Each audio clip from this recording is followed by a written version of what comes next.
ಪ್ರಿಯ ವಿದ್ಯಾರ್ಥಿಗಳೇ, ತಮಗೆಲ್ಲ 9ನೇ ತರಗತಿಯ ಕನ್ನಡ ಪಾಠಕ್ಕೆ ಆತ್ಮೀಯವಾದಂಥ ಒಂದು ಸ್ವಾಗತ. ಕಳೆದ ವರ್ಷ ಇದೇ ಥರನಾಗಿ ಆನ್ಲೈನ್ ಕ್ಲಾಸುಗಳು, ಯೂಟ್ಯೂಬ್ ಕ್ಲಾಸುಗಳು ಅಂತ ಕೋವಿಡ್-19 ಹಿನ್ನೆಲೆಯಲ್ಲಿ ಅದೇಗೋ ಒಂಥರ ಕರಾಳ ಶೈಕ್ಷಣಿಕ ಶಾಲಾ ದಿನಗಳಿಗೆ ನೋಡಿಬಿಟ್ರೆ ಕರಾಳ ದಿನಗಳದ್ದೇ ಹೇಳಬೇಕು. ಯಾಕಂದರೆ ನಿಮಗೂ ನಮಗೂ 2-3 ತಿಂಗಳದ ಒಂದು ಬಾಂಧವ್ಯ ಸಂಪರ್ಕ ಮಾತ್ರ ಸಿಕ್ತು. ಆದರೂ ಕೂಡ ಆ ಮಧ್ಯದಲ್ಲಿ ಯಾವ ಪಾಠ ಪ್ರವಚನಗಳು ಆಗಬೇಕಾಗಿತ್ತು, ಅದೇನಾಗಬೇಕಾಗಿತ್ತು ಎಲ್ಲವೂ ಆಯಿತು. ಅದು ಪರೀಕ್ಷೆ ಅನ್ನುವಂಥ ಒಂದು ದೃಷ್ಟಿಯನ್ನು ತೆಗೆದುಕೊಂಡ್ರೆ ಬರೆಯುವುದಾಗಲಿ ಹೇಳುವುದಾಗಲಿ ಮೌಖಿಕ ಲಿಖಿತ ಅಂತ ಯಾವುಗಳು ಆಗಲಿಲ್ಲ. ಅದು ಪ್ರಕೃತಿ ವಿಕೋಪ ಅನ್ನುವಂಥರನ್ನ ಹಾಗೆ ಅನ್ಕೋಬೇಕು. ಮಹಾಮಾರಿ ಈ ಒಂದು ಕರೋನಾದಿಂದ ಎಲ್ಲರೂ ಸಂಕಷ್ಟಕ್ಕೀಡಾಗಿದ್ವಿ. ಆದರೆ ಈ ವರ್ಷ ನಿಮಗೆ ಇದೇ ಥರದಂಥ ಸಮಸ್ಯೆಗಳು ಬರದೇ ಇರಲಿ, ಬೇಗ ಕ್ಲಾಸುಗಳು ಆರಂಭವಾಗಲಿ, ಎಲ್ಲರೂ ತರಗತಿಗೆ ಬಂದು ಮೊದಲಿನಂತೆ ತರಗತಿಗಳನ್ನು ಕೇಳುವಂಥ ವ್ಯವಸ್ಥೆ ಆಗಲಿ ಅಂತ ಭಗವಂತನಲ್ಲಿ ಪ್ರಾರ್ಥಿಸುತ್ತಾ ತಮ್ಮೆಲ್ಲರಿಗೂ 9ನೇ ತರಗತಿಯ ಕನ್ನಡ ತರಗತಿಗೆ ಆತ್ಮೀಯವಾಗಿ ಏನು ಮಾಡ್ತಾ ಇದ್ದೀನಿ ಅಂತ ಸ್ವಾಗತ ಕೊಡ್ತಾ ಇದ್ದೀನಿ. ಸ್ವಾಗತವನ್ನು ಕೋರ್ತಾ, ನೋಡಿ ವಿದ್ಯಾರ್ಥಿಗಳೇ, ನೀವೆಲ್ಲ ಇಷ್ಟು ಸಲ ಏನು ಮಾಡಿದ್ರಿ, ಮನೆಯಲ್ಲಿದ್ರಿ. ಆಮೇಲೆ ಶುಚಿತ್ವದ ಬಗ್ಗೆ ಪರಿಕಲ್ಪನೆ ಇತ್ತು, ಕೈ ತೊಳ್ಕೊಳ್ಳೋದು, ಸ್ಯಾನಿಟೈಸರ್ ಮಾಡ್ಕೊಳ್ಳೋದು, ಮಾಸ್ಕ್ ಹಾಕೊಳ್ಳೋದು, ಅದು ಇದು ಅಂತ ಎಲ್ಲ ಇತ್ತು. ಅದನ್ನೆಲ್ಲ ರಕ್ಷಣೆಯನ್ನು ಮಾಡಿಕೊಂಡು ನಮ್ಮ ಇಷ್ಟು ಸಾಮಾಜಿಕ ಅಂತರವನ್ನು ಕಾಪಾಡಿಕೊಂಡು ಇರಬೇಕು ಎಲ್ಲವೂ ಇತ್ತು.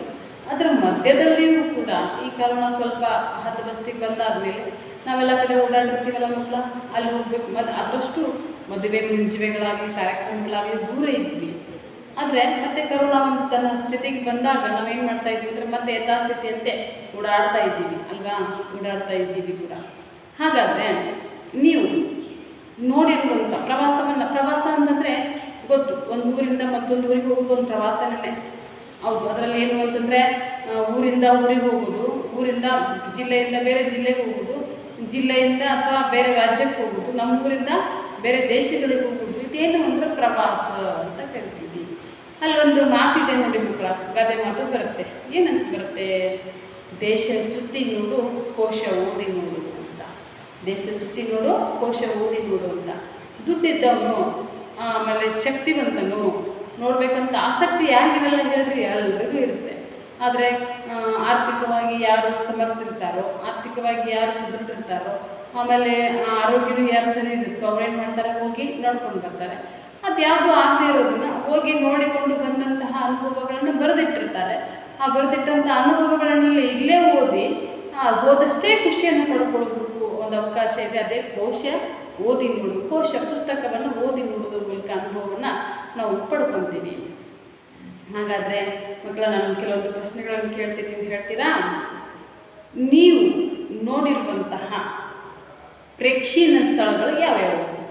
ನಿಮ್ಮ ಸುತ್ತಮುತ್ತಲಿರುವಂತಹ ಸ್ಥಳಗಳಾಗಲಿ ಅಥವಾ ನೀವು ಬೇರೆ ಜಿಲ್ಲೆಗಳಿಗೆ ಅಥವಾ ಬೇರೆ ರಾಜ್ಯಗಳಿಗೆ ಹೋಗಿ ನೋಡಿರುವಂಥ ಒಂದು ಪ್ರೇಕ್ಷಣೀಯ ಸ್ಥಳಗಳ ಬಗ್ಗೆ ಹೆಸರು ಹೇಳ್ರಿ. ನೀನು ಹೇಳಪ್ಪ. ಎಲ್ಲೆಲ್ಲಿ ಹೋಗಿದ್ದೆಪ್ಪ ನೀನು ಪ್ರವಾಸ? ಯಾವಾಗ ಮಾಡಿದ್ದಿ? 6ನೇ ಕ್ಲಾಸಲ್ಲಿ ಮಾಡಿದ್ದೀಯಾ? ಎಲ್ಲಿ ಕಡೆ ಹೋಗಿದ್ದಿ? ಶ್ರೀರಂಗಪಟ್ಟಣಕ್ಕೆ ಹೋಗಿದ್ಯಾ? ಶ್ರವಣಬೆಳಗೊಳ ನೋಡಿಯಾ? Very good. ಇದೇನು ಅಂತಂದರೆ ಬೇರೆ ಜಿಲ್ಲಾ ಪ್ರವಾಸವಾಯಿತು. ಹಾಗಾದರೆ ನಿಮ್ಮ ಜಿಲ್ಲೆಯಲ್ಲಿ ಯಾರಾದರೂ ಪ್ರವಾಸ ಮಾಡಿರ್ಬೋದಲ್ವ? ನಿಮ್ಮ ಜಿಲ್ಲೆಯಲ್ಲಿ ಕೂಡ ಒಳ್ಳೊಳ್ಳೆ ಸ್ಥಳಗಳಿರ್ಬೋದಲ್ವಾ? ನೀನು ಹೇಳಮ್ಮ. ಎಸ್, ಹೌದು. ಎಲ್ಲಿ ಹೋಗಿದ್ದೆಮ್ಮ? ಬಾಡ ಏನು, ಯಾವುದು ಎದಕ್ಕೆ ಪ್ರಸಿದ್ಧಿಯಾಗಿತ್ತು ಹೇಳಮ್ಮ? ಕನಕದಾಸರ ಹುಟ್ಟೂರು. ಹೌದಾ? ಕಾಗಿನೆಲೆ ಹೋಗಿದ್ದಿ. ಕಾಗಿನೆಲೆ ಆದಿಕೇಶವನ ಊರು. ಇವೆಲ್ಲ ಏನು ಅಂದರೆ ನಮ್ಮ ಸುತ್ತಮುತ್ತಲಿರುವಂಥ ಒಂದು ಸ್ಥಳಗಳಿಗೆ ಭೇಟಿ ನೀಡುವಂಥದ್ದು. ಏನು ಅಂತಂದರೆ ಇದು ಕೂಡ ಪ್ರವಾಸದ ಒಂದು ಅನುಭವ. ನೀವು ಅಲ್ಲಿ ಹೋದಾಗ ಏನೇನು ನೋಡಿದ್ರಿ, ಏನೇನು ಮಾಡಿದ್ರಿ? ಖುಷಿ ಪಟ್ಟಿದ್ರಿ, ಆನಂದ ಪಟ್ಟಿದ್ರಿ, ಜಿಗಿದಾಡಿದ್ರಿ, ಹಾರಾಡಿದ್ರಿ, ಆಮೇಲೆ ಊಟ ಮಾಡ್ಕೊಂಡಿದ್ರಿ, ಆಟಗಳನ್ನು ಆಡಿದ್ರಿ. ಇವೆಲ್ಲ ಮಾಡ್ತೀವಲ್ವಾ? ಒಂಥರ ಒಂದೇ ಕಡೆ ಇದ್ದು ಮನುಷ್ಯನಿಗೆ ಏನಾಗಿರುತ್ತೆ, ಜಂಗ್ ಹಿಡ್ದಂಗಾಗಿರುತ್ತೆ, ತುಕ್ಕು ಹಿಡ್ದಂಗಾಗಿರುತ್ತೆ. ಆದರೆ ಬೇರೆ ಕಡೆ ಹೋಗಿ ಬಂದುಬಿಟ್ರೆ ಏನಾಗುತ್ತೆ, ಮನಸ್ಸು ಪ್ರಶಾಂತವಾಗುತ್ತೆ. ಏನೋ ಒಂಥರ ಮೈಂಡಿಗೆ ಬದಲಾವಣೆ ಅನ್ನುವಂಥದ್ದು, ಮನಸ್ಸಿಗೆ ಒಂದು ಬದಲಾವಣೆ ಅನ್ನೋದನ್ನು ಆಗ್ತೈತಿ. ಅದೇ ಥರನಾಗಿ ಪ್ರವಾಸ ಮನುಷ್ಯನಿಗೆ ಏನೇನು ಲಾಭವನ್ನು ಕೊಡ್ತೈತಿ ಹೇಳ್ರಿ ನೋಡೋಣ. ಅದು ಹೊಸ ಮನಸ್ಸಿಗೆ ಮುದವನ್ನು ನೀಡ್ತೈತಿ, ಹೊಸ ವಿಚಾರಗಳನ್ನು ತಿಳ್ಕೊಳ್ಳೋಕೆ ಸಾಧ್ಯ ಆಗ್ತೈತಿ. ಬೇಕಾದಂಥ ಪ್ರದೇಶಗಳ ಸ್ಥಳಗಳ ಭೇಟಿ ನೋಡುವಂಥ ಮುಟ್ಟಿ ಸ್ಪರ್ಶಿಸಿ ಸ್ವತಃ ಅನುಭವಿಸಿ ಜ್ಞಾನವನ್ನು ನಾವೇನು ಮಾಡ್ತೀವಿ ಅಲ್ಲಿ ಹೋದಾಗ ಪಡಿತೀವಿ. ಇದು ಏನು ಅಂದ್ರೆ ಪ್ರವಾಸದಿಂದ ಆಗುವಂತಹ ಲಾಭಗಳು, ಪ್ರವಾಸದಿಂದ ಆಗುವಂಥ ಎಷ್ಟು ಲಾಭಗಳು. ಹಾಗಾದರೆ ಇವತ್ತು ನಾವು ಒಂದು ಪ್ರವಾಸ ಕಥನ ಅನ್ನುವಂಥದ್ದು ಸಣ್ಣ ಕಥೆ ಇದೆ. ಪ್ರವಾಸ ಕಥನ ಅಲ್ಲ, ಸಣ್ಣ ಕಥೆಯ ಬಗ್ಗೆ ನಾವು ಇವತ್ತು ಏನು ಮಾಡೋಣ ಅಂತಂದರೆ ಅಭ್ಯಾಸವನ್ನು ಮಾಡೋಣ. ಸಣ್ಣ ಕಥೆಯ ಪ್ರಕಾರಕ್ಕೆ ಸೇರುವಂಥದ್ದು ಒಂದು ಕಥೆಯ ಬಗ್ಗೆ ಅಭ್ಯಾಸವನ್ನು ಮಾಡೋಣ. ಅದು ನಮ್ಮ 9ನೇ ತರಗತಿಯ ಮೊದಲ ಪಾಠ ಯಾವುದು ಅಂತಂದ್ರೆ ಕನ್ನಡ ಮೌಲ್ವಿ. ಎಂಥದ್ದು? ಕನ್ನಡ ಮೌಲ್ವಿ. ಇದನ್ನು ಬರೆದವರು ಯಾರು ಅಂದರೆ ಗೋರೂರು ರಾಮಸ್ವಾಮಿ ಅಯ್ಯಂಗಾರರು. ಗೋರೂರು ರಾಮಸ್ವಾಮಿ ಅಯ್ಯಂಗಾರರು. ಗೋರೂರು ರಾಮಸ್ವಾಮಿ ಅಯ್ಯಂಗಾರ ಪರಿಚಯವನ್ನು ಮಾಡಿಕೊಳ್ಳೋಣ. ಇವರ ಕಾಲ ಬಂದ್ಬಿಟ್ಟು 1904. ಎಲ್ಲಿ ಜನಿಸಿದರು ಅಂತಂದರೆ ಹಾಸನ ಜಿಲ್ಲೆಯ ಗೋರೂರಿನಲ್ಲಿ ಜನಿಸಿದರು. ಹಾಸನ ಜಿಲ್ಲೆಯ ಗೋರೂರಿನಲ್ಲಿ ಜನಿಸಿದರು. ಇವರು ಏನು ಅಂತಂದ್ರೆ ಗಾಂಧೀಜಿಯವರಿಗೆ ನೇರ ಸಂಪರ್ಕವನ್ನು ಹೊಂದಿರುವಂಥ ವ್ಯಕ್ತಿಯಾಗಿದ್ದರು. ಜೊತೆಗೆ ಗಾಂಧೀಜಿಯವರ ಒಂದು ಸತ್ಯಾಗ್ರಹ ಚಳವಳಿಯಲ್ಲಿ ಪಾಲ್ಗೊಂಡಂತಹ ವ್ಯಕ್ತಿ, ನಮ್ಮ ಕರ್ನಾಟಕದ ವ್ಯಕ್ತಿ ಇವರಾಗಿದ್ದರು. ಜೊತೆಗೆ ಗುಜರಾತ್ನ ವಿದ್ಯಾಪೀಠದಲ್ಲಿ ವಿದ್ಯಾರ್ಥಿಯಾಗಿ ಕೂಡ ಕಲಿತಂಥವ್ರು ಯಾರು ಅಂದರೆ ನಮ್ಮ ಗೋರೂರು ರಾಮಸ್ವಾಮಿ ಅಯ್ಯಂಗಾರರು. ಇವರು ಬರೆದಿರುವಂತಹ ಕೃತಿಗಳು ಏನೇನು ಅಂತಂದರೆ ಗರುಡುಗಂಬದ ದಾಸಯ್ಯ, ಮೆರವಣಿಗೆ, ಹೇಮಾವತಿ ತೀರದಲ್ಲಿ, ಪುನರ್ಜನ್ಮ, ನಮ್ಮೂರಿನ ರಸಿಕರು, ಅಮೆರಿಕಾದಲ್ಲಿ ಗೋರೂರು ಅನ್ನುವಂತಹ ಕೃತಿಗಳನ್ನು ಬರೆದಿದ್ದಾರೆ. ಇವೆಲ್ಲ ಪ್ರಮುಖ ಕೃತಿಗಳು ಯಾವ್ಯಾವು? ಗರುಡಗಂಬದ ದಾಸಯ್ಯ, ಮೆರವಣಿಗೆ, ಹೇಮಾವತಿ ತೀರದಲ್ಲಿ, ಪುನರ್ಜನ್ಮ, ನಮ್ಮೂರಿನ ರಸಿಕರು ಅನ್ನುವಂಥದ್ದು ಇವು ಅವರ ಪ್ರಮುಖ ಕೃತಿಗಳು. ಹಾಗೆ ಅಮೆರಿಕದಲ್ಲಿ ಗೋರೂರು ಅನ್ನುವಂಥದ್ದು ಏನು ಅಂತಂದರೆ ಇವರ ಪ್ರವಾಸ ಕಥನ. ಆಗಲೇ ಹೇಳ್ತೇನೆ ಮಕ್ಕಳ, ನಾನು ಹೋಗಿ ದೇಶ ಅಥವಾ ಬೇರೆ ನಾಡು ಅಥವಾ ಬೇರೆ ಸ್ಥಳಗಳಿಗೆ ಹೋಗಿ ಭೇಟಿ ನೀಡಿದಾಗ ಅಲ್ಲಾದಂತಹ ಅನುಭವಗಳನ್ನು ಬರೆದಿಡೋದಕ್ಕೆ ಏನಂತೀವಿ ಅಂದ್ರೆ ಪ್ರವಾಸ ಕಥನ. ವಿದ್ಯಾರ್ಥಿಗಳನ್ನ ಹೋದ ವರ್ಷ 8ನೇ ತರಗತಿಯಲ್ಲಿ ನೋಡ್ಕೊಂಬಂದ್ವಲ್ವಾ, ತಲಕಾಡಿನ ವೈಭವ ಅನ್ನು ಹಿರೇಮಲ್ಲೂರು ಈಶ್ವರನವರು ಬರೆದಿರುವಂಥ ತಲಕಾಡಿನ ವೈಭವ ಪಾಠ ನೋಡ್ಕೊಂಬಂದ್ವಲ್ವಾ, ಅದು ಕೂಡ ಒಂದು ಪ್ರವಾಸದ ಅನುಭವಕ್ಕೆ, ಪ್ರವಾಸದ ಒಂದು ಕೃತಿಯಾಗಿದೆ. ಈಗ ಇವ್ರದ್ದು ಇನ್ನೂ ಮಾಹಿತಿಯನ್ನು ಹೇಳೋದಾದ್ರೆ ಅಮೆರಿಕದಲ್ಲಿ ಗೋರೂರು ಅನ್ನುವಂಥದ್ದು ಏನು ಅಂತಂದರೆ ಇವರು ಬರೆದಿರುವಂಥ ಒಂದು ಪ್ರವಾಸ ಅನುಭವ ಕೃತಿಯಾಗಿದೆ. ಈ ಅಮೆರಿಕದಲ್ಲಿ ಗೋರೂರು ಕೃತಿಗೆ ಏನಿರ್ತೈತೆ ಅಂದ್ರೆ ಕೇಂದ್ರ ಸಾಹಿತ್ಯ ಅಕಾಡೆಮಿ ಪ್ರಶಸ್ತಿ ದೊರೆತಿದೆ. ಮೈಸೂರು ವಿಶ್ವವಿದ್ಯಾಲಯದ ಗೌರವ ಡಿಲೇಟ್ ಪದವಿ ಪಡೆದಿರುವ ಗೋರೂರವರು 1967ರಲ್ಲಿ ತರೀಕೆರೆಯಲ್ಲಿ ನಡೆದಂತಹ ಜಾನಪದ ಸಮ್ಮೇಳನದ ಅಧ್ಯಕ್ಷರಾಗಿದ್ದರು. 1982ರಲ್ಲಿ ಶಿರ್ಸಿಯಲ್ಲಿ ನಡೆದಂಥ ಅಖಿಲ ಭಾರತ ಕನ್ನಡ ಸಾಹಿತ್ಯ ಸಮ್ಮೇಳನದ ಅಧ್ಯಕ್ಷತೆಯನ್ನು ಕೂಡ ಯಾರು ವಹಿಸಿಕೊಂಡಿದ್ರು ಅಂದ್ರೆ ಈ ನಮ್ಮ ಗೋರೂರು ರಾಮಸ್ವಾಮಿ ಅಯ್ಯಂಗಾರರು ವಹಿಸಿಕೊಂಡಿದ್ದರು. ಇದು ಇಷ್ಟು ಇವ್ರ ಬಗ್ಗೆ ಏನು ಅಂದ್ರೆ ಮಾಹಿತಿ. ಯಾರ ಬಗ್ಗೆ ಮಾಹಿತಿ? ಗೋರೂರು ರಾಮಸ್ವಾಮಿ ಅವರ ಬಗ್ಗೆ ಕಿರು ಮಾಹಿತಿ. ಇನ್ನು ಆಶಯ ಭಾವ ಈ ಪಾಠವನ್ನು ನಾವು ಅಧ್ಯಯನವನ್ನು ಮಾಡೋದ್ರಿಂದ ಏನಾಗ್ತೈತಿ ಅನ್ನುವಂಥದ್ದನ್ನು ನೋಡೋಣ ನಾವು, ಅಥವಾ ಏನು ತಿಳ್ಕೊಂತೀವಿ ಅನ್ನೋದನ್ನು ನೋಡೋಣ. ಬಹುಸಂಸ್ಕೃತಿ ಸರ್ವಧರ್ಮ ಸಮನ್ವಯದ ಈ ನಾಡಿನಲ್ಲಿ ಹಿಂದೂ ಮುಸ್ಲಿಂ ಐಕ್ಯ ಸಾರುವ ಅನೇಕ ನಿದರ್ಶನಗಳು ನಮ್ಮ ಮುಂದಿವೆ. ನಮ್ಮದೆಂಥ ನಾಡು? ಬಹುಸಂಸ್ಕೃತಿಯ ನಾಡು, ಜಾತ್ಯತೀತ ರಾಷ್ಟ್ರ, ಐಕ್ಯತೆ ಏನಪ್ಪ ಅಂದ್ರೆ ಎಲ್ಲದರಲ್ಲೂ ನಾವು ಐಕ್ಯತೆಯನ್ನು ಕಾಣುವಂಥದ್ದು ಒಂದು ದೇಶ ಭಾರತ ದೇಶ. ಯಾಕಂದರೆ ಇಲ್ಲಿ ಒಂದೇ ಜನಾಂಗದವರಿಲ್ಲ, ಹಿಂದೂ ಉಂಟು, ಮುಸ್ಲಿಂ ಉಂಟು, ಕ್ರೈಸ್ತ ಉಂಟು, ಪಾರ್ಸಿ ಉಂಟು, ಜೈನ ಉಂಟು, ಎಲ್ಲರೂ ನಮ್ಮಲ್ಲಿ ಇದ್ದಾರೆ. ಹೌದಾ? ವಿವಿಧತೆಯಲ್ಲಿ ಏಕತೆಯನ್ನು ಕಾಣುವಂಥ ದೇಶ ನಮ್ಮ ಭಾರತ ದೇಶ. ಇದು ಬಹುಸಂಸ್ಕೃತಿಯ ನಾಡು. ಇದು ಎಂಥ ನಾಡು? ಬಹುಸಂಸ್ಕೃತಿಯ ನಾಡು.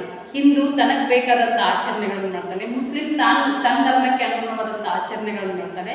ಹಾಗಂತ ಅವರೇ ಬೇರೆ ಇವರೇ ಬೇರೆಲ್ಲ, ಎಲ್ಲ ಧರ್ಮದ ಆಚರಣೆಯನ್ನು ಎಲ್ಲರೂ ಮಾಡೋದು, ಎಲ್ಲರೂ ಪಾಲ್ಗೊಳ್ಳುವಂಥದ್ದು ವಿದ್ಯಾರ್ಥಿಗಳನ್ನ ಹೋದ ವರ್ಷ ಓದಿದ್ದೀವಲ್ವಾ. ಯಾವ್ದು ಹೇಳಿ ನೋಡೋಣ?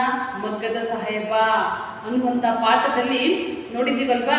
ಏನು ನೋಡಿದ್ದೀವಿ ಇಲ್ಲಿ, ಏನು ತಿಳ್ಕೊಂಡ್ವಿ ಅಂತಂದರೆ ಹೇಳ್ತಾರೆ ಲೇಖಕರು ಅಲ್ಲಿ ಬಂದ್ಬಿಟ್ಟು ಏನು ಹೇಳ್ತಾರೆ ಅಂದರೆ, ಮುಸ್ಲಿಂ ಹಬ್ಬಗಳಲ್ಲಿ ಹಿಂದೂಗಳು ಪಾಲ್ಗೊಳ್ಳುವುದು, ಹಿಂದೂಗಳ ಹಬ್ಬದಲ್ಲಿ ಮುಸ್ಲಿಮರು ಪಾಲ್ಗೊಳ್ಳುವುದು ಅನ್ನುವಂಥ ವಿಚಾರವನ್ನು ನಾವೇನು ಮಾಡಿದ್ವಿ ಅಲ್ಲಿ ಬಾಗಲುಡಿ ದೇವರಾಯವರು ಬರೆದಿರುವಂಥ ಒಂದು ಮಗ್ಗದ ಸಾಹೇಬ ಪಾಠದಲ್ಲಿ ನೋಡ್ಕೊಂಡು ಬಂದಿವಲ್ವಾ.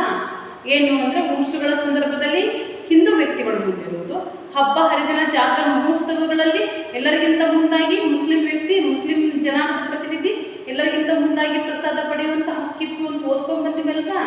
ಹೌದು, ನಿಜ. ಏನು ಅಂದ್ರೆ ನಮ್ಮದು ಏನಂದ್ರೆ ಬಹುಸಂಸ್ಕೃತಿಯ ನಾಡು, ಎಲ್ಲರೂ ಒಂದೇ ಅನ್ನುವಂತಹದ್ದನ್ನು ನಾವು ಬೆಳೆದಂಥ ನಾಡು ಯಾವುದಂದ್ರೆ ನಮ್ಮ ಈ ಪಾಠ. ಹೌದು, ಈ ಪಾಠದಲ್ಲಿ ನಾವೇನು ಮಾಡ್ತೀವಿ ಅಂದರೆ ತಿಳ್ಕೊತೀವಿ.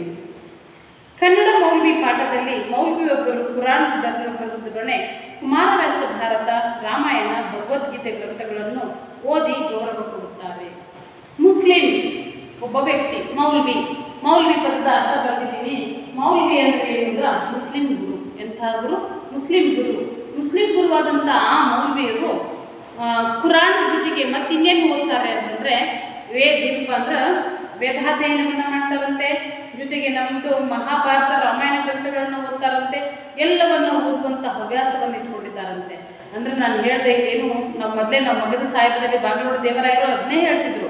ಏನು ಹೇಳ್ತಿದ್ರು ಅಂದ್ರೆ ಗಣೇಶನ ಚತುರ್ಥಿಗಳು ಹಬ್ಬ ಮುಗಿದಾದ್ಮೇಲೆ, ಪಂಚಮಿ ಗಣೇಶ ಚತುರ್ಥಿ ಹಬ್ಬ ಮುಗಿದಾದ್ಮೇಲೆ ಮುಸ್ಲಿಂ ವ್ಯಕ್ತಿಗಳು ಬಂದು ಯಾರ ಮನೆಗೆ ಬರೋದು, ಹಿಂದೂಗಳ ಮನೆಗೆ ಬಂದು ಪ್ರಸಾದವನ್ನು ಪಡೆಯುವಂಥ ಒಂದು ವಾಡಿಕೆ ಇತ್ತು ಅನ್ನೋದನ್ನು ನೋಡಿದ್ವಿ ನಾವು.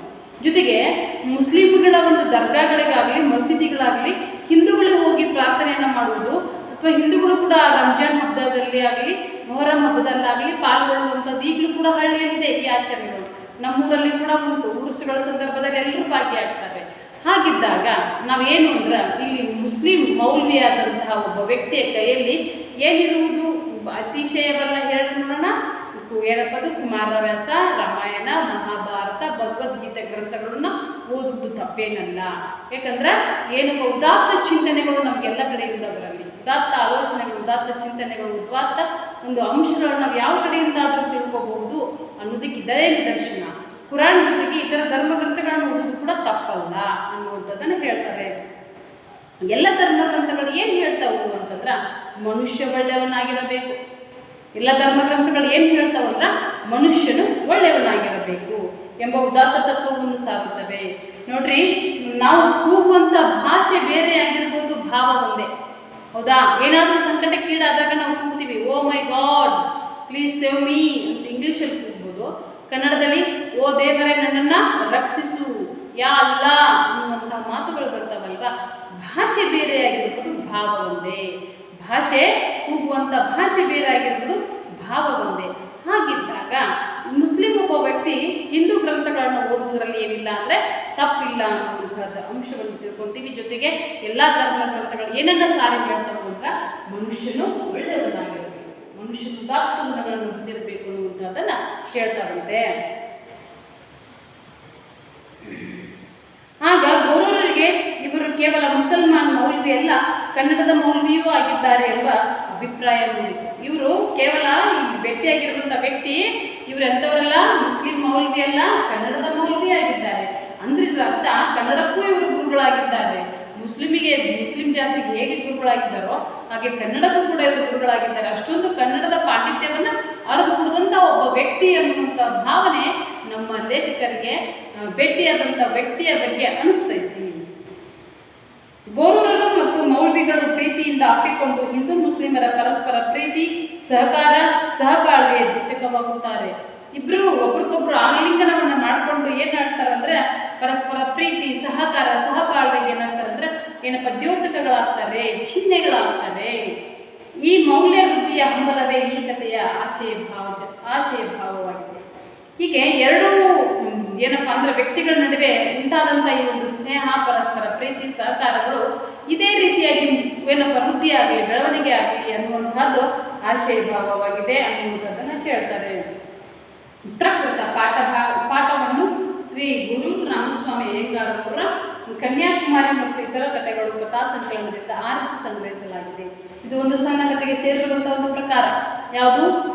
ಕನ್ನಡದ ಮೌಲ್ಯವೆಂದು ಸಣ್ಣ ಕಥೆಗೆ ಸೇರಿರುವಂಥದ್ದು ಗುರು ರಾಮಸ್ವಾಮಿ ಅವರು ಬರೆದಿರುವಂತಹ ಕನ್ಯಾಕುಮಾರಿ ಮತ್ತು ಇತರ ಕಥೆಗಳು ಅನ್ನುವಂಥ ಒಂದು ಕಥಾ ಸಂಕಲನದಿಂದ ಪ್ರಸ್ತುತ ಪಾಠವನ್ನು ಏನು ಮಾಡಿದಾರೆ ಅಭ್ಯಾಸಕ್ಕೆ ನಿಗದಿಪಡಿಸಿದ್ದಾರೆ. ಆಯ್ದುಕೊಂಡು ನಮಗೆ ಅಭ್ಯಾಸಕ್ಕೆ ಏನು ಮಾಡಿದ್ದಾರೆ ನಿಗದಿಪಡಿಸಿದ್ದಾರೆ.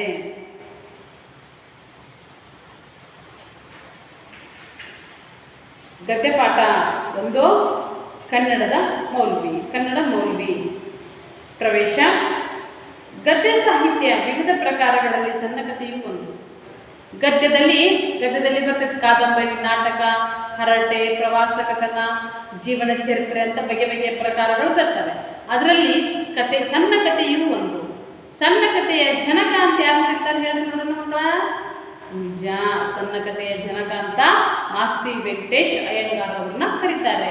ಮಾಸ್ತಿ ವೆಂಕಟೇಶ್ ಅಯ್ಯಂಗಾರ್ ಯಾರು? ಇವರು ಕೂಡ ಜ್ಞಾನಪೀಠ ಪ್ರಶಸ್ತಿಯ ವಿಜೇತರು. ಮಾಸ್ತಿ ವೆಂಕಟೇಶ್ ಅಯ್ಯಂಗಾರ್, ಯಶವಂತ್ ಚಿತ್ತಾಲ್, ಅನುಪಮ ನಿರಂಜನ್, ಸರಾ ಅಬೂಬಕರ್ ಮೊದಲಾದವರು ಈ ಸಣ್ಣ ಕಥಾ ಸಾಹಿತ್ಯ ಪ್ರಕಾರಕ್ಕೆ ಅಪಾರ ಕೊಡುಗೆಯನ್ನು ನೀಡಿದ್ದಾರೆ.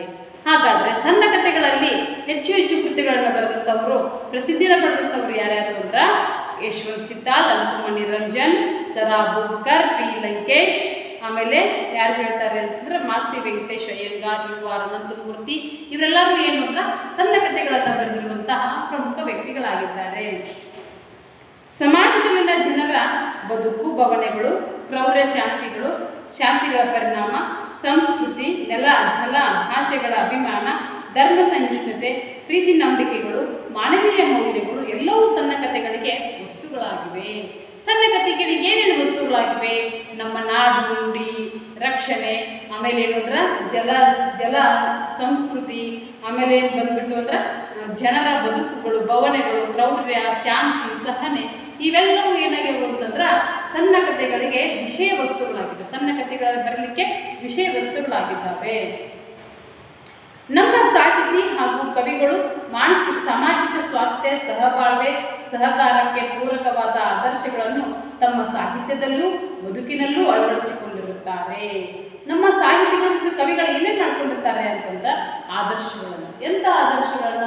ಸಹಕಾರಕ್ಕೆ ಪೂರಕವಾಗಿರುವಂಥದ್ದು, ಸಮಾಜದ ಬದುಕಿಗೆ ಉತ್ತಮ ಬದುಕಿನ ಸ್ವಾಸ್ಥ್ಯದ ಬದುಕಿಗಾಗಿ ಬೇಕಾಗಿರುವಂಥದ್ದು, ಸಹಕಾರಕ್ಕೆ ಬೇಕಾಗಿರುವಂಥ ಎಲ್ಲ ಅಂಶಗಳನ್ನು ಏನು ಮಾಡಿರ್ತಾರೆ ಅಂದರೆ ಪೂರಕವಾದಂಥ ಆದರ್ಶಗಳನ್ನು ತಮ್ಮ ಸಾಹಿತ್ಯದಲ್ಲೂ ತಮ್ಮ ಸಾಹಿತ್ಯ ಬದುಕಿನಲ್ಲಿ ಏನು ಮಾಡಿರ್ತಾರೆ ಅಂದರೆ ಅಳವಡಿಸಿಕೊಂಡಿರ್ತಾರೆ.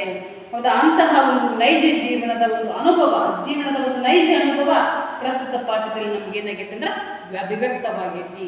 ಅವರು ಕೂಡ ಕವಿಗಳು ಅಥವಾ ಸಾಹಿತಿಗಳು ಜೀವನದಲ್ಲಿ ಎಂತಹ ಇದನ್ನ ಆದರ್ಶಗಳನ್ನ ಇಟ್ಕೊಂಡಿರ್ತಾರೆ ಅಂದ್ರೆ ಸ್ವಾಸ್ಥ್ಯ ಬದುಕಿಂದು, ಆಮೇಲೆ ಏನು ಅಂತಂದರೆ ಸಹಕಾರದ್ದು, ಆಮೇಲೆ ಸಹಬಾಳ್ವೆದ್ದು ಉತ್ತಮ ಆದರ್ಶ ಮೌಲ್ಯಗಳನ್ನು ಜೀವನದಲ್ಲಿ ಇಟ್ಕೊಂಡಿರ್ತಾರೆ. ಅಂತಹ ಒಂದು ಉತ್ತಮ ಬದುಕಿನ ಸ್ವಾಸ್ಥ್ಯ ಬದುಕಿನ ಒಂದು ಸಹಕಾರ ಬಾಳ್ವೆದ ಅದು ಏನಾಗ್ತೈತಿ ಅಂತಂದ್ರೆ ಒಂದು ಆದರ್ಶ ಪ್ರಸ್ತುತ ಪಾಠದಲ್ಲಿ ನಮ್ಗೆ ಏನಾಗ್ತೈತಿ ಅಂದ್ರೆ ಎತ್ತಿ ಕಾಣ್ತೈತಿ, ನೋಡ್ತೀವಿ ಅನ್ನುವಂತಹದ್ದನ್ನು ಇಲ್ಲಿ ಹೇಳ್ತಾರೆ. ವಿದ್ಯಾರ್ಥಿಗಳೇ, ನಾನು ಈ ಪಾಠವನ್ನು ಆರಂಭದಲ್ಲಿ ಓದ್ತಾ ಹೋಗ್ತೀನಿ, ಜೊತೆಗೆ ವಿವರಣೆಯನ್ನು ಕೊಡ್ತೀನಿ. ನೀವು ಕೂಡ ಏನು ಅಂತಂದ್ರೆ ಬಾಯ್ದೊರಕಿ ಓದುವಂತಹ ಒಂದು ಅಭ್ಯಾಸವನ್ನು ರೂಢಿ ಮಾಡ್ಕೋಬೇಕು. ಜೊತೆಗೆ ಹೆಚ್ಚು ಹೆಚ್ಚು ಓದುವಂತಹ ಅಭ್ಯಾಸವನ್ನು ಕೂಡ ಮಾಡ್ಕೋಬೇಕು. ನೋಡ್ರಿ, ಈಗ ನಾನು ಓದೋದನ್ನು ಗಮನಿಸಿ. ನಾನು ಪ್ರಯಾಣಿಸುತ್ತಿದ್ದ ಬಸ್ಸಿಗೆ ಒಬ್ಬ ಮುಸಲ್ಮಾನ್ ಹತ್ತಿದ. ವಯಸ್ಸು ಸುಮಾರು 55ರಿಂದ 58 ಇರಬಹುದು. ಅಜಾನುಬಾಹುವಾಗಿ ಪುಷ್ಟವಾಗಿ ಬೆಳೆದಿದ್ದ ಎತ್ತರದ ಕೆಂಪನೆಯ ಆಳು. ಮುಖದಲ್ಲಿ ಸಹ ಒಳ್ಳೆಯ ಕಳೆ ಇತ್ತು. ಕಣ್ಣಿನ ದೃಷ್ಟಿ ತೀಕ್ಷ್ಣವಾಗಿತ್ತು. ಗಡ್ಡ ಪೂರ್ಣವಾಗಿ ಬೆಳ್ಳಗಾಗಿ ಶುದ್ಧಿ ಮಾಡಿದ ಹತ್ತಿಯ ತುಪ್ಪಳದಂತೆ ತೋರುತ್ತಿತ್ತು. ವಿಶಾಲವಾದ ಹಣೆ, ಗಂಭೀರವಾದ ಮುಖ, ಮಡಿ ಇಸ್ತ್ರಿ ಮಾಡಿದ್ದ ಬಿಳಿ ಶರಾಯಿ ಕೋಟು ಇವುಗಳಿಂದ ಆತನನ್ನು ನೋಡುವವರಿಗೆ ಇವನೊಬ್ಬ ಮರ್ಯಾದಸ್ಥ ಸದ್ಗೃಹಸ್ಥ ಎಂಬ ಭಾವನೆ ಉಂಟಾಗುತ್ತಿತ್ತು. ಆತನನ್ನು ಯಾರು ನೋಡಿದರೂ ಇನ್ನೂ 5 ಗಳಿಗೆ ನಿಂತು ನೋಡೋಣ ಎಂಬಂತೆ ಅವನ ಆಕೃತಿ ಇದ್ದರೂ ನನ್ನನ್ನು ಮತ್ತಷ್ಟು ಹೆಚ್ಚಾಗಿ ಅವನ ಕಡೆಗೆ ಆಕರ್ಷಿಸಿದ್ದು ಆ ಗೃಹಸ್ಥನ ಕೈಯಲ್ಲಿದ್ದ ಒಂದು ದೊಡ್ಡ ಪುಸ್ತಕ. ಆ ಪುಸ್ತಕವನ್ನು ನೋಡಿದ ಕೂಡಲೇ ಅದು ಕುಮಾರವ್ಯಾಸ ಭಾರತವಿರಬೇಕೆಂದು ನನಗೆ ಗೊತ್ತಾಯಿತು.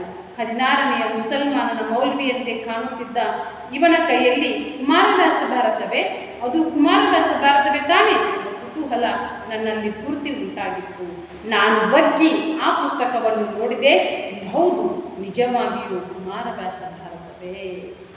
ಏನು ನೋಡ್ರಿ, ಎಷ್ಟು ಚಂದ ಐತಿದು. ಹೇಳ್ತಾರೆ ಒಂದು ಕಥೆಯನ್ನು ಸ್ಟಾರ್ಟಿಂಗ್ ಆರಂಭದಲ್ಲಿ ಹೇಳ್ತಾ ಬರ್ತಾರೆ. ಏನು ಅಂದ್ರೆ ಇವರು ಪ್ರವಾಸವನ್ನು ಮಾಡ್ತಾಯಿದ್ರು, ಪ್ರಯಾಣವನ್ನು ಮಾಡ್ತಾಯಿದ್ರು. ಮಾಡ್ತಿರ್ಬೇಕಾದಂಥ ಸಂದರ್ಭದಲ್ಲಿ ಏನಾಗ್ತೈತಿ, ತಮ್ಮ ಅನುಭವವನ್ನು ಹೇಗೆ ಹಂಚ್ಕೊತಾರೆ ಲೇಖಕರು ಅನ್ನುವಂಥದ್ದು. ನಾನು ಪ್ರಯಾಣಿಸುತ್ತಿದ್ದ ಬಸ್ಸಿಗೆ ಒಬ್ಬ ಮುಸಲ್ಮಾನ್ ಹತ್ತಿದ. ನಾನು ಹೋಗ್ತಾ ಇರುವಂಥ ಪ್ರಯಾಣ ಮಾಡ್ತಿರ್ಬೇಕಾದಂಥ ಒಬ್ಬ ಬಸ್ಸಿಗೆ ಏನು ಮಾಡಿದಂದ್ರೆ ಒಬ್ಬ ಮುಸಲ್ಮಾನ್ ವ್ಯಕ್ತಿ ಹತ್ತಿದ. ವಯಸ್ಸು ಸುಮಾರು 55ರಿಂದ 58 ಇರಬಹುದು. ಆ ವ್ಯಕ್ತಿಗೆ ಅಂದಾಜು ವಯಸ್ಸು ಎಷ್ಟಿರ್ಬೋದು ಅಂದ್ರೆ 55ರಿಂದ 58 ಅಷ್ಟೇ ಆಸುಪಾಸಿನಲ್ಲಿ ಇರ್ಬೋದು. ಅಜಾನುಭಾವವಾಗಿ ಪುಷ್ಟವಾಗಿ ಬೆಳೆದಿದ್ದ ಎತ್ತರದ ಕೆಂಪನೆಯಾಳು, ವಿಶಾಲವಾದಂಥ ಭುಜಗಳನ್ನು ಉಳ್ಳಂಥ ಹಾಗೆ ತುಂಬ ಎತ್ತರವಾಗಿರುವಂಥ ಕೆಂಪನೆಯ ಆಳು. ಹೇಗಿದ್ದ ವ್ಯಕ್ತಿ? ಕೆಂಪಗಾಗಿರುವಂಥವ್ರು, ವಿಶಾಲವಾದಂಥ ಬಾಹುಗಳನ್ನು ಉಳ್ಳವರು, ಎತ್ತರವಾಗಿರುವಂಥ ವ್ಯಕ್ತಿ ಆ ಮುಸ್ಲಿಂ ವ್ಯಕ್ತಿ. ಮುಖದಲ್ಲಿ ಸಹ ಒಳ್ಳೆಯ ಕಳೆ ಇತ್ತು. ನೋಡ್ರಿ, 55-58 ವರ್ಷ ಆಗ್ಯಾವಂದ್ರೂ ಕೂಡ ಇನ್ನು ಮುಖದಲ್ಲಿ ಏನಿತ್ತು ಅಂದ್ರೆ ಒಳ್ಳೆಯ ಕಳೆ ಇತ್ತು, ಲಕ್ಷಣವಿತ್ತು. ಕಳೆ ಅಂದ್ರೇನು? ಕಸ ಅಲ್ಲ, ಮತ್ತು ನೀವು ತಪ್ಪು ತಿಳ್ಕೊಬಾರ್ದು. ಕಳೆ ಅಂದ್ರೆ ಎರಡು ಅರ್ಥ ಐತಿ. ಒಂದು ಕಳೆ ಅಂದ್ರೆ ಲಕ್ಷಣ, ಇನ್ನೊಂದು ಕಳೆ ಅಂದ್ರೆ ಏನು ಕಸ ಅಂತ ಅರ್ಥ. ಕಳೆ ತೆಗೆನ್ ಬರ್ರಿ, ಕಳೆ ತೆಗೆನು ಅಂತ ಒಂದೊಂದು ಕಡೆ ಒಂದೊಂದು ವ್ಯತ್ಯಾಸ ಇರುತ್ತೆ ಭಾಷೆದು. ಕಳೆ ಅಂದ್ರೆ ಲಕ್ಷಣ, ಕಾಂತಿ ಅನ್ನುವಂಥ ಅರ್ಥವನ್ನು ತೋರ್ತೈತಿ. ಕಣ್ಣಿನ ದೃಷ್ಟಿ ತೀಕ್ಷ್ಣವಾಗಿತ್ತು. ಕಣ್ಣು ಕುಡಿನ ಮಂದಾಗಿರಲಿಲ್ಲ, ಅಗದಿ ಚುರುಕಾಗಿರುವಂಥ ಕಣ್ಣು ಅವರುವಾಗಿದ್ದವು. ಗಡ್ಡ ಪೂರ್ಣವಾಗಿ ಬೆಳಗಾಗಿ ಶುದ್ಧಿ ಮಾಡಿದ ಹತ್ತಿಯ ತುಪ್ಪಳದಂತೆ ತೋರುತ್ತಿತ್ತು. ಅವರ ಗಡ್ಡ ಹೇಗಿತ್ತು ಅಂದ್ರೆ ಬೆಳ್ಳಗ, ಈ ಹತ್ತಿ ಒಳಗೆ ಏನೋ ಒಂದು ಕಸ ಕಡ್ಡಿ ಏನು ಬೀಜ ಇರ್ದಂಗ ತೆಗೆದನ್ನು ಶುದ್ಧಿ ಮಾಡಿ ಬೆಳ್ಳಗ ಹಿಂಜಿಟ್ಟಿರ್ತಾರಲ್ಲ, ಅಂತಹ ಹತ್ತಿ ತರನಾಗಿರುವಂಥದ್ದು ಆ ವ್ಯಕ್ತಿಯ ಗಡ್ಡ ಆಗಿತ್ತು. ತುಪ್ಪಳದಂತೆ, ಹತ್ತಿಯ ತುಪ್ಪಳದಂತೆ ತೋರುತ್ತಿತ್ತು.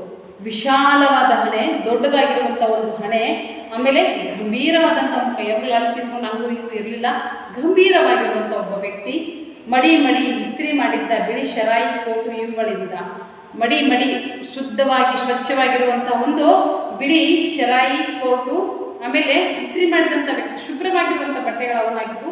ಇವುಗಳನ್ನೆಲ್ಲವನ್ನ ನೋಡಿದ್ರೆ ಎತ್ತರವಾದಂಥ ವ್ಯಕ್ತಿ, ಕೆಂಪನೆಯ ವ್ಯಕ್ತಿ, ಅಜಾನುಭಾವವಾದಂಥ ಬಾಹುಗಳು, ಆಮೇಲೆ ಈ ವಿಶಾಲವಾದಂಥ ಹಣೆ, ಆಮೇಲೆ ಶುದ್ಧವಾಗಿರುವಂಥ ಒಂದು ಬಿಳಿ ಏನಪ್ಪ ಅಂದ್ರೆ ಗಡ್ಡ, ಆಮೇಲೆ ಇಸ್ತ್ರಿ ಮಾಡಿದಂಥ ಬಿಳಿ ಬಟ್ಟೆ, ಇವನ್ನೆಲ್ಲವನ್ನ ನೋಡಿದಂಥ ಎಲ್ಲರಿಗೆ ಏನು ಅನಿಸ್ತಿತ್ತು ಅಂದ್ರೆ ಅವನೊಬ್ಬನು ಸದ್ಗೃಹಸ್ಥ, ಮರ್ಯಾದಸ್ಥ.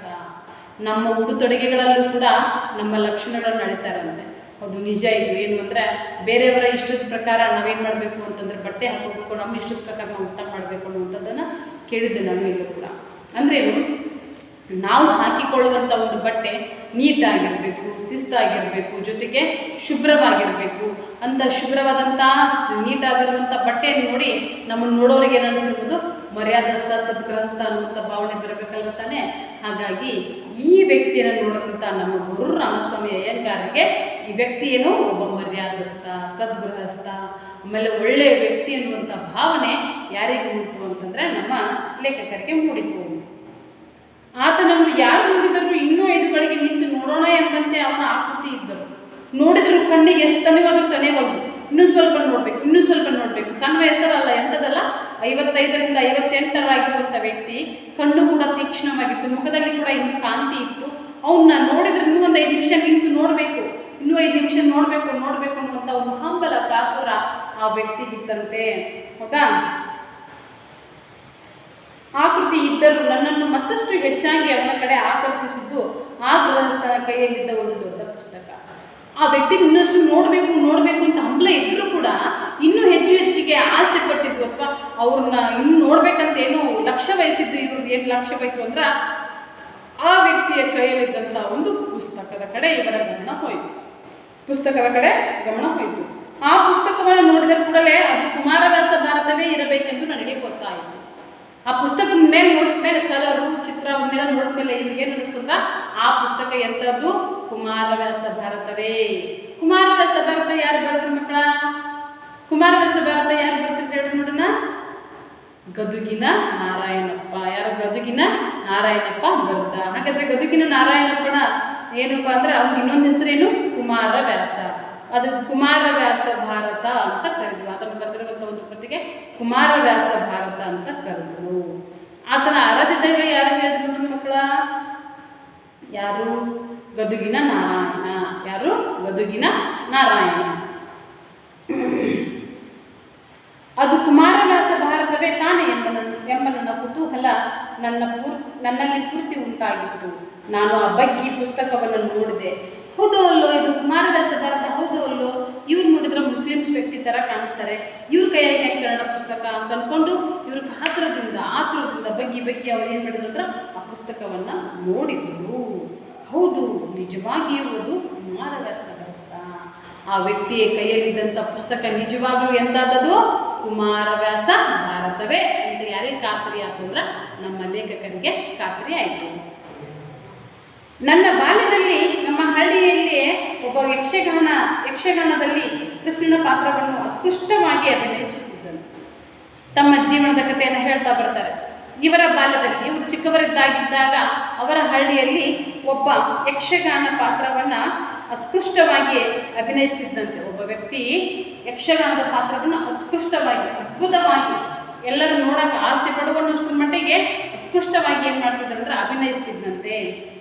ರಂಗಸ್ಥಳದಲ್ಲಿ ಬಂದು ಅನಂತರ ಅವನ ವೇಷವನ್ನು, ವಾಕ್ಶುದ್ಧಿಯನ್ನು ನೋಡಿ ವೈದಿಕ ಮನೆತನದ ವೃದ್ಧ ಸ್ತ್ರೀಯರು ಸಹ ಮೈ ಮರೆತು ಅವನ ವೇದಿಕೆ ಮೇಲೆ ಬಂದು ಅವನು ಹಾಕೊಂಡಿರುವಂಥ ವೇಷಭೂಷಣಗಳು ಜೊತೆಗೆ ಅವನ ವಾಕ್ಶುದ್ಧಿ ಜೊತೆಗೆ ನೋಡಿಬಿಟ್ಟು ಎಲ್ಲ ಬ್ರಾಹ್ಮಣ ಮನೆತನದ ಹೆಣ್ಮಕ್ಳು ಏನು ಮಾಡ್ತಿದ್ರು ಅಂದ್ರೆ ಆ ವ್ಯಕ್ತಿಗೆ ಕೈ ಮುಗಿತಿದ್ರಂತೆ. ಎಲ್ಲ ತಮ್ಮನ್ನೇ ತಾವು ಮರೆತು ಬಿಡ್ತಿದ್ರಂತೆ.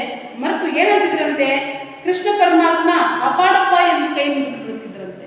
ಶ್ರೀಕೃಷ್ಣ ಪರಮಾತ್ಮ ಕಾಪಾಡಪ್ಪ ಅಂತ ಕೈ ಮುಗಿದು ಬಿಡ್ತಿದ್ರಂತೆ. ನೋಡ್ರಿ, ಹಾಕೊಳ್ಳುವಂಥ ವೇಷಭೂಷಣ, ಮಾತುಗಾರಿಕೆ, ಆ ಒಂದು ನೈಜತೆಗೆ, ಪಾತ್ರಕ್ಕೆ ನೈಜತೆಯನ್ನು ತಂದು ಕೊಡುವುದರ ಮೂಲಕ ಸಾಕ್ಷಾತ್ ದೇವರನ್ನು ಬಂದು ನಿನ್ನನ್ನು ಹಾಗೆ ಅಲ್ಲಿರುವಂಥ ವೃದ್ಧ ಸ್ತ್ರೀಯರು ಆ ವ್ಯಕ್ತಿಗೆ ಏನು ಮಾಡ್ತಿದ್ರಂತೆ, ಕೈಯನ್ನು ಮುಗಿದು ಬಿಡ್ತಿದ್ರಂತೆ. ಅನಂತರ ನಾವು ಕೃಷ್ಣ ಪರಮಾತ್ಮನ ಎಲ್ಲಿ ಬಂದ ಇವ ಹೊಸಕೇರಿಯ ಹುಸೇನಿ ಸಾಬಿ ಎಂದರೂ ಸಹ ವೃದ್ಧೆಯರು ಹುಸೇನ್ ಸಾಬಿ ಅಂತೆ, ಹುಸೇನ್ ಸಾಬಿ ನಾವು ಕೈ ಮುಗಿದಿರುವುದು ತಲುಪುವುದು ಶ್ರೀಕೃಷ್ಣನಿಗೆ, ಇವನು ಯಾರಾದರೇನು ಎನ್ನುತ್ತಿದ್ದರು. ಕೊನೆಗೆ ಆ ಸಾಹೇಬನಿಗೆ ಹುಸೇನ್ ಕೃಷ್ಣ ಎಂದು ಹೆಸರಾಗಿತ್ತು. ನೋಡ್ರಿ, ಆ ಹೆಣ್ಮಕ್ಳು ಈ ವ್ಯಕ್ತಿ ಹಾಕೊಂಡಿರುವಂಥ ವೇಷಭೂಷಣಗಳನ್ನು ನೋಡಿ, ವಾಕ್ಶುದ್ಧಿಯನ್ನು ನೋಡಿ, ಅಭಿನಯವನ್ನು ನೋಡಿ ನೀನೇನು ಮಾಡಿಬಿಡ್ತಿದ್ರು, ಶ್ರೀಕೃಷ್ಣ ಪರಮಾತ್ಮ ಕಾಪಾಡಪ್ಪ ಅಂತ ಕೈ ಮುಗಿದು ಬಿಡ್ತಿದ್ರಂತೆ. ಆಗ ಇವರೆಲ್ಲರೂ ಇವೆಲ್ಲಿಂದ ಬಂದ ಶ್ರೀಕೃಷ್ಣ ಪರಮಾತ್ಮ ಇವು ಹುಸೇನ್ ಸಾಬಿ ಅಂದಾಗ ಆ ಹುಸೇನ್ ಸಾಬಿ ಆದ್ರೆ ಏನು, ಏನಾದರೂ ಏನು, ನಾವು ಕೈ ಮುಗಿದು ತಲುಪುವುದು ಯಾರಿಗೆ, ಕೃಷ್ಣ ಪರಮಾತ್ಮನಿಗೆ ಅಂತ ಹೇಳ್ತಿದ್ರಂತೆ. ಕೊನೆಗೆ ಆ ವ್ಯಕ್ತಿಗೆ ಏನಂತ ಹೆಸರು ಬಿತ್ತು ಅಂದ್ರೆ ಹುಸೇನ್ ಕೃಷ್ಣ. ಏನಂತ ಹೆಸರು ಬಿತ್ತು, ಹುಸೇನ್ ಕೃಷ್ಣ ಅಂತ ಹೆಸರು ಬಿತ್ತಂತೆ. ಇನ್ನು ಮುಂದುವರೆದ ಭಾಗವನ್ನು ನೋಡೋಣ. ನಾನು ಸಾಹೇಬರ ಹತ್ತಿರಕ್ಕೆ ಸರಿದು ಪುಸ್ತಕವನ್ನು ನೋಡಿದೆ. ಇವರಿಗೆ ಅದ ಚಿಂತೆ ಏನು ಅಂದ್ರೆ ಅವ್ರ ಕೈಯಾಗಿ ಹಂಗೆ ರಾಮಾಯಣ ಕುಮಾರವ್ಯಾಸ ಭಾರತ ಬಂತು ಅನ್ನೋದು ಚಿಂತೆ. ಅವ್ರ ಹತ್ರಕ್ಕೆ ಸರಿದು ಏನು ಮಾಡ್ತಾರೆ ಅಂದ್ರೆ ನೋಡಿದ್ರು, ಪುಸ್ತಕವನ್ನು ನೋಡಿದ್ರು. ಅದು ಉದ್ಯೋಗ ಪರ್ವದ ಒಂದು ಸಂಧಿ. ಅಲ್ಲಿ ಒಟ್ಟು 18 ಪರ್ವಗಳು, 10 ಪರ್ವಗಳು ಬರ್ತಾವು. ಅದರಲ್ಲಿ ವಿರಾಟ ಪರ್ವ, ಉದ್ಯೋಗ ಪರ್ವ ಅನ್ನುವಂಥದ್ದು, ಕುರುಕ್ಷೇತ್ರ ಯುದ್ಧ ಪರ್ವ ಅಂತ ಬರ್ತಾವೆ. ಇವರು ಓದ್ತಾ ಇರುವಂಥದ್ದು ಎಂಥ ಪರ್ವ ಈಗಂದ್ರೆ ಉದ್ಯೋಗ ಪರ್ವದ ಒಂದು ಸಂಧಿ, ಒಂದು ಭಾಗವನ್ನು ಓದ್ತಾ ಇದ್ರು. ನನಗೆ ಇದ್ದಕ್ಕಿದ್ದಂತೆ ಆ ಸಾಹೇಬರಲ್ಲಿ ಒಂದು ಏನೋ ಅವರ ಅನಿರ್ವಚನೀಯವಾದ ಬಾಂಧವ್ಯ ಉಂಟಾಯಿತು. ಅನಿರ್ವಚನೀಯ ಅಂತಂದ್ರೆ ಏನಂದ್ರೆ ಮಾತಿನಲ್ಲಿ ಹೇಳಲಾಗದಂತಹ ಒಂದು ಬಾಂಧವ್ಯ. ಅನಿರ್ವಚನೀಯ ಅಂದ್ರೆ ಮಾತಿನಲ್ಲಿ ಮಾತಿನಲ್ಲಿ ವರ್ಣಿಸಲಾಗದಂಥ ಒಂದು ಬಾಂಧವ್ಯಕ್ಕೆ ಅನಿರ್ವಚನೀಯ ಅಂತೀವಿ. ಹೋದ್ರು, ಪುಸ್ತಕವನ್ನು ನೋಡಿದ್ರು, ಅಲ್ಲಿ ಉದ್ಯೋಗ ಪರ್ವದ ಒಂದು ಸಂಧಿಯನ್ನು ಓದಾಕ್ತಾರ. ಅವ್ರಿಗೆ ನೋಡಿಬಿಟ್ಟು ಏನಾಯ್ತು ಅಂದ್ರೆ ಇವ್ರಿಗೆ ಏನೋ ಈ ಮೊದಲೇ ಪರಿಚಯದಾರೇನೋ, ಇವ್ರಿಗೇನು ಗೊತ್ತಿದ್ದವ್ರೇನೋ. ನೋಡ್ರಿ, ಒಂದೇ ಜಾತಿಯ ಹಕ್ಕಿಗಳು ಒಂದೇ ಗೂಡಿಗೆ ಸೇರುತ್ತವೆ ಅಂತ. ಇವರು ಕೂಡ ಸಾಹಿತ್ಯ ಅಭಿಮಾನಿ, ಸಾಹಿತ್ಯವನ್ನು ಬರೆಯುವರು, ಲೇಖಕರು, ಪ್ರಸಿದ್ಧ ಲೇಖಕರು. ಆ ವ್ಯಕ್ತಿ ಕೂಡ ಒಂದು ಪುಸ್ತಕವನ್ನು ಓದ್ತಾ ಇದ್ದಾರೆ. ಅದು ಏನು ಅಂತಂದ್ರೆ ಕುಮಾರವ್ಯಾಸ ಭಾರತವನ್ನು ಓದಾಕತ್ತಾರ. ಇಬ್ಬರು ಏನಾದ್ರು ಅಂದ್ರೆ ಪರಸ್ಪರ ಹೋಗಿ ಅವರಿಬ್ಬರ ನಡುವೆ ಬಾಂಧವ್ಯ ಉಂಟಾಗತೈತಿ. ಅದನ್ನ ಮಾತಿನಲ್ಲಿ ಹೇಳೋಕ್ಕಾಗೋದು. ಅನಿರ್ವಚನೀಯವಾದಂಥ ಬಾಂಧವ್ಯ ಅಂದ್ರೆ ಮಾತಿನಲ್ಲಿ ವರ್ಣಿಸಲು ಅಸಾಧ್ಯವಾದಂಥ ಒಂದು ಬಾಂಧವ್ಯ ಉಂಟಾಗತೈತಿ. ಅವರು ನನಗೆ ಬಸ್ನಲ್ಲಿ ಉಳಿದ ಎಲ್ಲರಿಗಿಂತ ಹೆಚ್ಚು ಪ್ರಿಯರಾಗಿ ತೋರಿದ್ರು. ನೋಡ್ರಿ, ಅಲ್ಲೆಲ್ಲ ಯಾರ್ಯಾರೋ ಬೇರೆ ಬೇರೆ ಇದ್ರು, ಬೇರೆದವ್ರ ಜೊತೆ ಹೋಗಿ ಕುಂದ್ರಬಹುದು ನಮ್ಮ ಲೇಖಕರು. ಇವ್ರ ಹತ್ರ ಬಂದು ಕುಂದಂತ ಅವ್ರ ಪುಸ್ತಕದ ಮೇಲೆ ನೀವು ಕಂಡ್ಬಿತ್ತು ಅಂದ್ರೆ ನಾನು ಹೇಳ್ದಂಗೆ ಒಂದೇ ಜಾತಿಯ ಹಕ್ಕಿಗಳು ಒಂದೇ ಗುಡಿಗೆ ಸೇರುತ್ತವೆ. ಅವ್ರ ಮನಸ್ಥಿತಿನೂ ಹಾಗೆ ಐತಿ, ಇವ್ರ ಮನಸ್ಥಿತಿನೂ ಹಾಗೆ ಐತಿ. ಹಾಗಿದ್ದಾಗ ನೋಡ್ರಿ, ಕ್ರಿಕೆಟ್ ಆಡೋರನ್ನ ಇಷ್ಟಪಡ್ತಾರೆ, ಹಾಡ ಹಾಡೋರನ್ನ ಇಷ್ಟಪಡ್ತಾರೆ, ಓದೋರನ್ನ ಇಷ್ಟಪಡ್ತಾರೆ. ಇಲ್ಲಿ ಸಾಹಿತ್ಯ ಅಭಿಮಾನಿಯಾಗಿರುವಂಥ ಇವರು ಸಾಹಿತ್ಯ ಸೇವೆಯನ್ನು ಮಾಡ್ತಾ ಇದ್ರು. ಇನ್ನೊಬ್ಬ ಸಾಹಿತ್ಯ ಅಭಿಮಾನಿ ವ್ಯಕ್ತಿ ಬಗ್ಗೆನೇ ಏನು ಮಾಡ್ತಾರೆ, ಹೆಚ್ಚು ಒಲವು ತೋರ್ಸಕತ್ತಾರೆ. ಹಾಗಿದ್ದಾಗ ಇಲ್ಲಿ ನಾವು ತಿಳ್ಕೋಬೇಕು, ಒಂದೇ ಜಾತಿಯ ಹಕ್ಕಿಗಳು ಒಂದೇ ಗುಡಿಗೆ ಸೇರುತ್ತವೆ ಅನ್ನುವಂಥ ಅಂಶವನ್ನು ತಿಳ್ಕೋಬೇಕು. ಎಲ್ಲ ಬಸ್ನಾಗಿರುವಂಥ ಎಲ್ಲ ವ್ಯಕ್ತಿಗಳನ್ನು ಬಿಟ್ಟು ಇವರಿಗೆ ಅವ್ರ ಮೇಲೆ ಜಾಸ್ತಿ ಪ್ರಿಯ ಅನಿಸಿದ್ರು, ಭಾಳ ಹೆಚ್ಚು ಆತ್ಮೀಯರು ಅನಿಸಿದ್ರು. ಇವ್ರು ಇನ್ನಷ್ಟು ನೋಡಬೇಕು ಅನ್ನೋ ಏನಪ್ಪ ಅಂತಂದ್ರೆ ಹೆಚ್ಚು ಪ್ರೀತಿಯಿಂದ ತೋರಿದ್ರು. ಜಾತಿ, ಭಾಷೆ, ಪ್ರಾಂತ್ಯಗಳ ಗೊಂದಲದಲ್ಲಿ ನಮ್ಮನ್ನು ಮುಸುಕಿರುವ ಅಂಧಕಾರದಲ್ಲಿ ಒಂದು ಮಿಂಚು ಒಳದಂತೆ ಆಯಿತು. ಯಾವ ಜಾತಿ ಏನು, ಯಾವ ಭಾಷೆ ಏನು, ಯಾವುದನ್ನು ನಾವು ಬಾಯಿ ಒಳಗಿನ ಮಣ್ಣು ಪ್ರಮುಖ ಆಗ್ಬಿಟ್ಟಿವಿ. ನಮ್ಮದೇ ಊರು, ನಮ್ಮದೇ ಇದು, ನಾವಷ್ಟೇ ಊರ ಮುಂದೆ ಹನುಮಪ್ಪ ಚಂದ ಅನ್ನುವಂಗೆ, ಊರಿಗೊಬ್ಬ ಹನುಮಪ್ಪ ಚಂದ ಅನ್ನುವಂಗೆ ನಾವೆಲ್ಲ ಅಷ್ಟೇ ಆಗ್ಬಿಟ್ಟಿರ್ತೀವಿ. ಇವೆಲ್ಲ ಜಾತಿ ಭಾಷೆ ಇವೆಲ್ಲವನ್ನು ಬಿಟ್ಟು, ಪ್ರಾಂತ್ಯಗಳ ಗೊಂದಲವನ್ನು ಬಿಟ್ಟು ಹೊರಗೆ ಬಂದ್ರೆ ಜಗತ್ತೇನಾಗೈತಿ, ವಿಶಾಲವಾಗೈತಿ. ಎಲ್ಲರೂ ಎಲ್ಲವನ್ನು ಓದ್ಬೋದು, ಎಲ್ಲರೂ ಎಲ್ಲವನ್ನು ತಿಳ್ಕೊಬೋದು. ಅದು ಮೇಲಲ್ಲ, ಇದು ಕೀಳಲ್ಲ, ಆ ಉತ್ತಮವಲ್ಲ, ಇವನು ಅಧಮನಲ್ಲ, ಎಲ್ಲರೂ ಒಂದು ದೃಷ್ಟಿಯಲ್ಲಿ ಏನಪ್ಪ ಅಂದ್ರೆ ಶ್ರೇಷ್ಠರೆನ್ನುವ ಹಾಗೆ ಹೇಳ್ತಾರೆ ನೋಡ್ರಿ. ನಮ್ಮನ್ನು ಮುಸುಕಿರುವ ಅಂಧಕಾರದಲ್ಲಿ ಒಂದು ಮಿಂಚು ಹೊಳೆದಂತೆ ಆಯಿತು. ನಾನು ಮುಸ್ಲಿಮ್ ಯಾಕೆ ಓದಬೇಕು, ಕ್ರಿಶ್ಚಿಯನ್ರು ಯಾಕೆ ಓದಬೇಕು ಅನ್ನುವಂಥ ನನ್ನಲ್ಲಿ ಒಂದು ಅಂಧಕಾರದ ಭಾವನೆ ಇತ್ತಲ್ವ, ಅದೆಲ್ಲ ಮಿಂಚು ಹೋಗ್ಬಿಡ್ತು ಅನ್ನುವ ಹೊಸ ಜ್ಞಾನೋದಯವಾಯಿತು ನನಗೆ ಅನ್ನುವಂಗೆ ಕವಿ ಹೇಳ್ತಾರೆ, ಲೇಖಕರು ಹೇಳ್ತಾರೆ. ಹೇಗಾದರೂ ಮಾಡಿ ಆತನನ್ನು ಮಾತನಾಡಿಸಬೇಕು ಎಂದು ನಾನು ನಿಮಗೆ ಕನ್ನಡ ಬರುತ್ತದೆ ಎಂದು ಕೇಳಿದೆ. ಹೆಂಗಾರ ಮಾಡಿ ಇವ್ರನ್ನ ಮಾತಾಡಿಸ್ಬೇಕಲ್ಲ, ಇವ್ರನ್ನ ಪರಿಚಯ ಮಾಡ್ಕೋಬೇಕಲ್ಲ, ಇವ್ರ ಜೊತೆ ಮಾತನಾಡಬೇಕಲ್ಲ ಅಂತ ಯಾರು ಮನಸ್ಸು ಮಾಡಿಬಿಟ್ರು, ನಮ್ಮ ಲೇಖಕರು ಮನಸ್ಸು ಮಾಡೇ ಬಿಟ್ಟರು. ನಿಮಗೆ ಕನ್ನಡ ಬರುತ್ತದೆಯೇ ಅಂತ ಕೇಳಿದರು. ಕೇಳಿದಕ್ಕೆ ಆತ, ಹೌದು, ನಾನು ಕನ್ನಡ ಕಲಿತಿದ್ದು 3ನೇ ತರಗತಿಯವರೆಗೆ, ಆದರೆ ಅದರಿಂದಲೇ 30 ವರ್ಷ ನಿಭಾಯಿಸಿಬಿಟ್ಟೆ. ನಾನು ಕೇವಲ 1ನೇ ತರಗತಿಯಿಂದ 3ನೇ ತರಗತಿವರೆಗೆ ಮಾತ್ರ ಕನ್ನಡವನ್ನು ಕಲಿತುಬಿಟ್ಟೆ, ಅದರಿಂದಲೇ 30 ವರ್ಷ ಸೇವೆಯನ್ನು ಮಾಡಿದೆ ಅನ್ನುವಂಥ ಅರ್ಥದಲ್ಲಿ ಹೇಳ್ತಾರಂತೆ. 30 ವರ್ಷ ನಿಭಾಯಿಸಿಬಿಟ್ಟೆ. ನಿನ್ನೆ ನನಗೆ ನಿವೃತ್ತಿ ಆಯಿತು. ನನಗೆ ನಿನ್ನೆ ಅಷ್ಟೇ ಏನಾಯಿತು ಅಂದ್ರೆ ನೌಕರಿಯಿಂದ ನಿವೃತ್ತಿ ಆಯಿತು ಎಂದರು. ನೀವು ಯಾವ ಕೆಲಸದಿಂದ ನಿವೃತ್ತರಾದಿರಿ ಎಂದು ಕೇಳಿದೆ. ಆತ ಪ್ರೈಮರಿ ಶಾಲಾ ಉಪಾಧ್ಯಾಯ ವೃತ್ತಿಯಿಂದ ಎಂದರು. ಹೌದಾ, ನೀವು ನಿನ್ನೆ ಅಷ್ಟೇ ನಿವೃತ್ತರಾದ್ರ, ನೀವು ಯಾವ ವೃತ್ತಿಯಿಂದ ನಿವೃತ್ತರಾದ್ರಿ ಅಂತ ಕೇಳಿದಾಗ, ನಾನು ಪ್ರೈಮರಿ ಶಾಲಾ ಉಪಾಧ್ಯಾಯ ವೃತ್ತಿಯಿಂದ ನಿನ್ನೆ ಅಷ್ಟೇ ಏನಾದೆ, ನಿವೃತ್ತನಾದೆ ಅನ್ನುವಂಥ ಅಂಶವನ್ನು ಯಾರು ಹೇಳಿದರು ಅಂತಂದರೆ, ಆ ಒಂದು ಮುಸ್ಲಿಂ ಮೌಲ್ವಿ ಯಾರಿಗೆ ಹೇಳ್ತಾರೆ ಅಂದ್ರೆ ನಮ್ಮ ಲೇಖಕರಿಗೆ ಹೇಳ್ತಾರೆ. ಇಷ್ಟು ಅವರಿಬ್ಬರ ನಡುವೆ ನಡೆದಂತಹ ಒಂದು ಏನು ಅಂದ್ರೆ ಸಂಭಾಷಣೆ. ಮುಂದೇನಾಗುತ್ತೆ ಅನ್ನೋದನ್ನು ಮುಂದಿನ ಭಾಗದಲ್ಲಿ ನೋಡೋಣ ವಿದ್ಯಾರ್ಥಿಗಳು.